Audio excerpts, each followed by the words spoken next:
গালাগালি ছাড়াও মাঝে মাঝে বিএনপির লোকেরা ইন্টারেস্টিং কমেন্ট করে আমার প্রোফাইলে। আজকে ইন্টারেস্টিং কমেন্ট করিছে।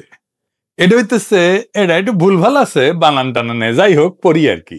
সে কইতেছে বিএনপির বেশিরভাগ ভোট গ্রাম অঞ্চলে, যারা টক শো তেমন দেখে না, দেখলেও আপনি যেভাবে এক্সপ্লেন করেন সেভাবে চিন্তা করে না। তারা জানে দুইটা পক্ষ, বিএনপি অ্যান্ড আওয়ামী লীগ।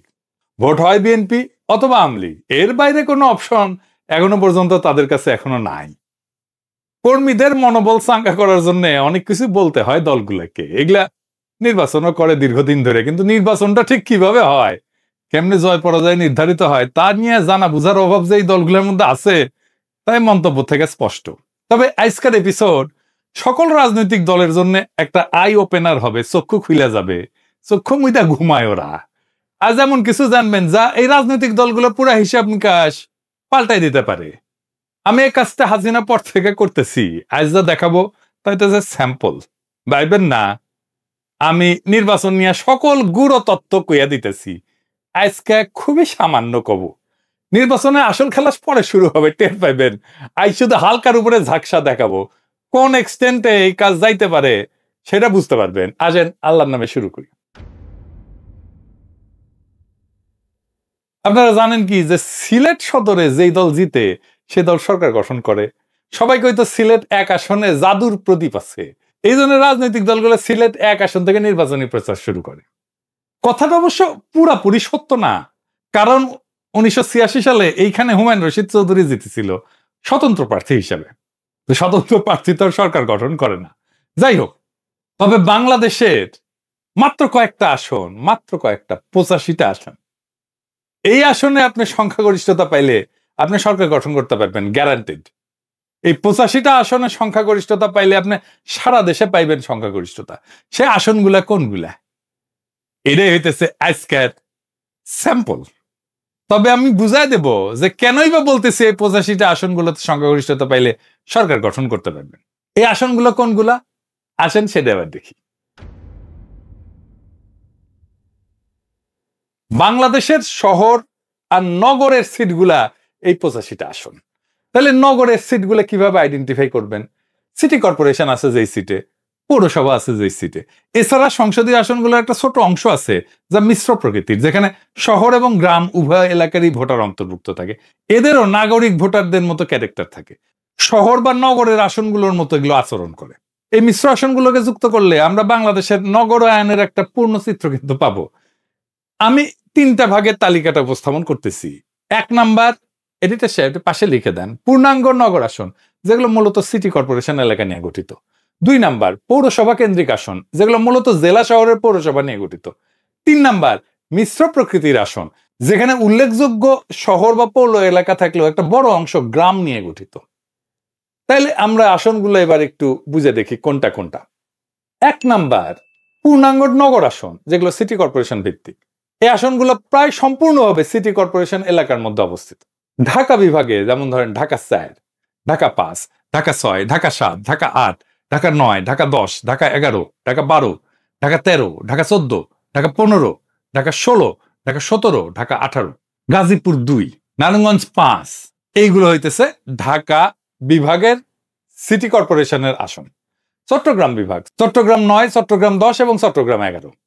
রাজশাহী বিভাগ, রাজশাহী 2, খুলনা বিভাগ, খুলনা 2, সিলেট বিভাগ, সিলেট 1, বরিশাল বিভাগ, বরিশাল 5, রংপুর বিভাগ, রংপুর 3, ময়মনসিংহ বিভাগ, ময়মনসিংহ 4। মোট পূর্ণাঙ্গ নগর আসন যা সিটি কর্পোরেশন এলাকা, এটা 26টা।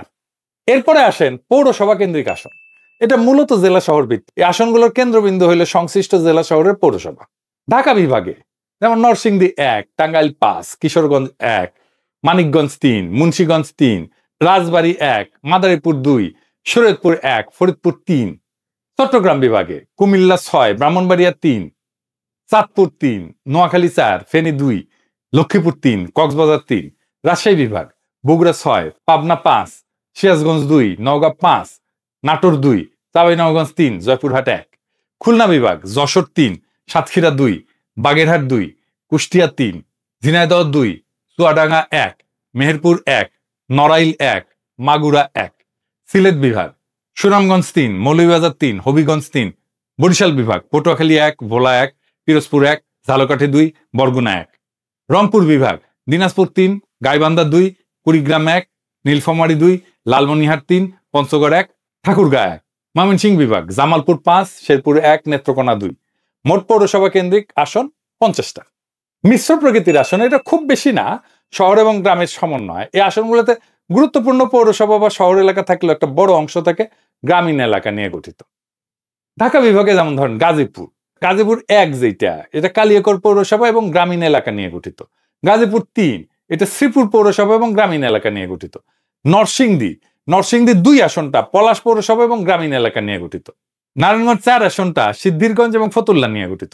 চট্টগ্রাম বিভাগে চট্টগ্রাম 8, এটা বোয়ালখালী পৌরসভা এবং সিটি কর্পোরেশনের আংশিক নিয়ে গঠিত। রাঙামাটি, খাগড়াছড়ি আর বান্দরবান এই 3টা পার্বত্য জেলার আসনগুলা সদর পৌরসভা থাকলেও এলাকা গ্রামীণ এবং পাহাড়ি। খুলনা বিভাগে খুলনা 3, এটা খালিশপুর শিল্পাঞ্চল এবং দিঘালিয়া উপজেলার অংশ নিয়ে গঠিত। মোট মিশ্র প্রকৃতির আসন হইতেছে 9টা। সব মিলায় নগর, পৌর এবং মিশ্র আসন মিলায় মোট আসন 85টা। তো আসেন এগুলো দেখি, এই আসনগুলোর নির্বাচনের ফলাফল কি ছিল, আর এই ফলাফলটা সরকার গঠনে ভূমিকা রাখছিল কিনা। এইটা বাংলাদেশের রাজনৈতিক ইতিহাস বিশ্লেষণের জন্য গুরুত্বপূর্ণ। এই বিশ্লেষণটা বাংলাদেশের রাজনৈতিক গতি প্রকৃতি বোঝার জন্য খুবই গুরুত্বপূর্ণ। নগর বা নাগরিক ভোটের প্রবণতা আসলেই সরকার গঠনে মূল ভূমিকা রাখে কিনা তা আমরা 1991 থেকে 2008 সালের নির্বাচনের ফলাফল বিশ্লেষণ করে দেখব এবং নগর কেন্দ্রিক আসনগুলোর ফলাফল বিশ্লেষণ করে একটা চূড়ান্ত সিদ্ধান্তে আসব। প্রথমে আসেন 1991 সাল, পঞ্চম সংসদ নির্বাচন। 1991 সালের নির্বাচনে বিএনপি একটা বিস্ময়কর জয় পেয়ে সরকার গঠন করে। যদিও তারা একক সংখ্যাগরিষ্ঠতা পায়নি, কিন্তু জামাত ইসলামের সমর্থনে সরকার গঠন করতে সমর্থ হয়। বিএনপি এই যে 85টা আসন, এই আসনগুলোর মধ্যে প্রায় 45 থেকে 50টা আসনে জয়লাভ করে।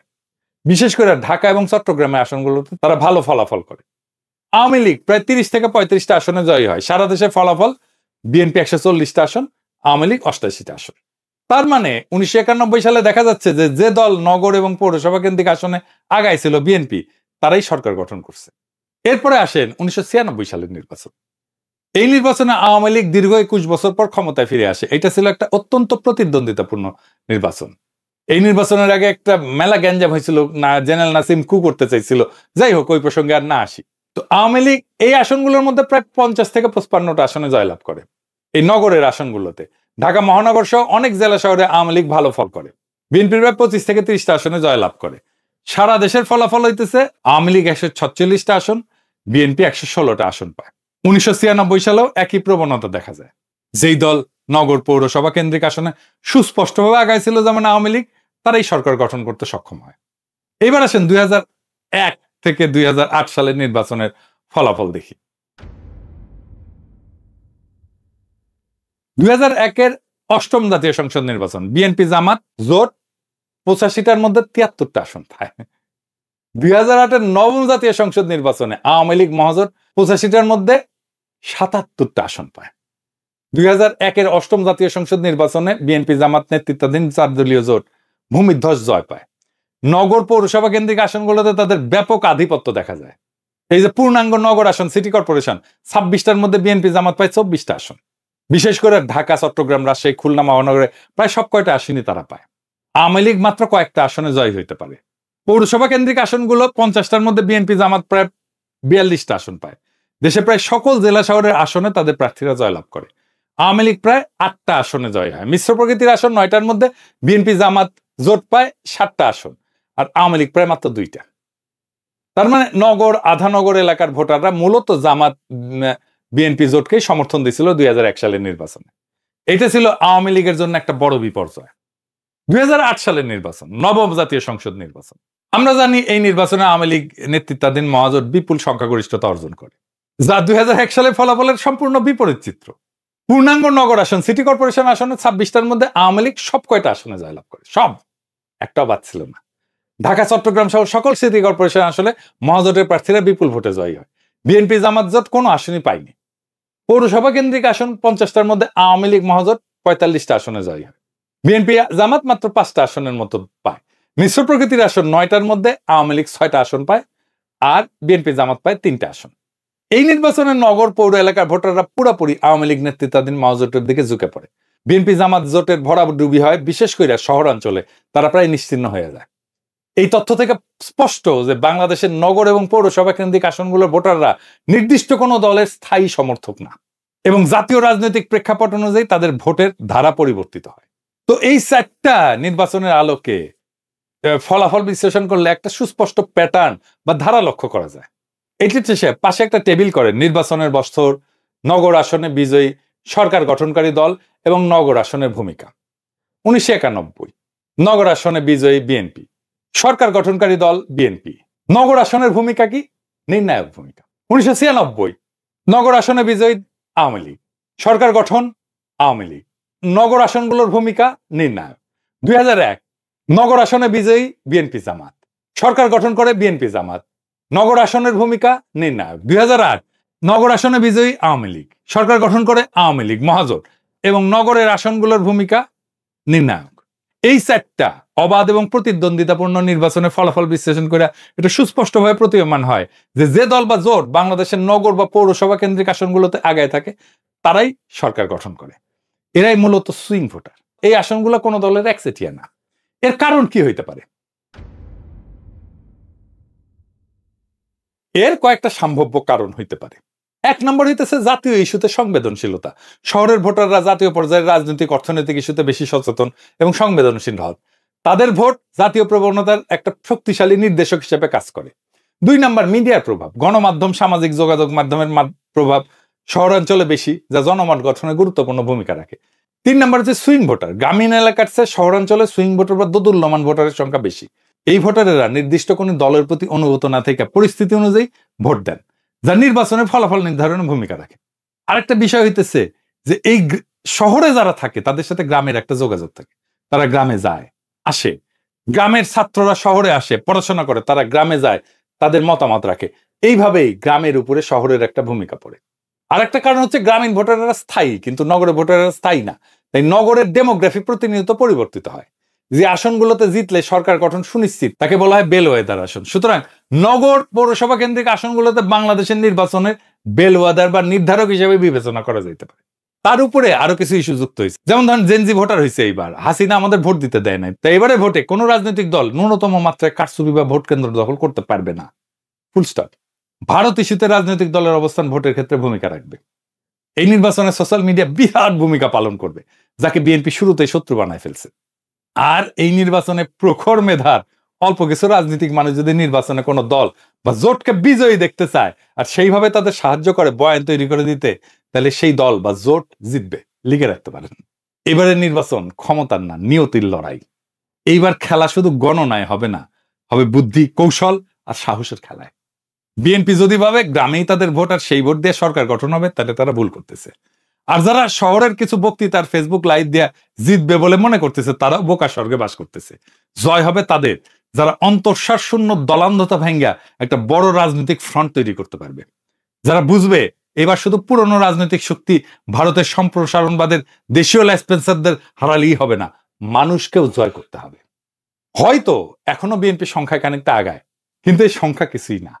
যদি চিন্তা না থাকে, যদি বয়ান না থাকে, যদি মেধার নেতৃত্ব না থাকে, এই লড়াই শুধু পোস্টার আর মিছিলের না, এই লড়াই বয়ানের, আদর্শের, প্ল্যানের, দখলের। আর যারা শহরের ভোটারদের সোশ্যাল মিডিয়াকে শত্রু মনে করে, তারা বুঝে না নতুন ভোটারদের যুদ্ধ এখন ফোনের স্ক্রিনে শুরু হয় আর মাঠে গিয়ে শেষ হয়। কিন্তু এখনো সময় আছে। যারা পুরনো ব্যবস্থার পতন চায়, নতুন রাষ্ট্র করতে চায়, যারা সত্যিই জিততে চায়, তাদের দলের বাইরের দেশপ্রেমিক শক্তিগুলোকে সাথে নিতে হবে। একটা ঐক্যবদ্ধ ফ্রন্ট গঠন করে মেধার শানিত অস্ত্র নিয়ে মাঠে নামতে হবে। কারণ এইবার জয় হবে তারা যারা ভয় পায় না আর বিশ্বাস করে জনগণের শক্তিতে, যারা প্রখর মেধায় বলিয়ান।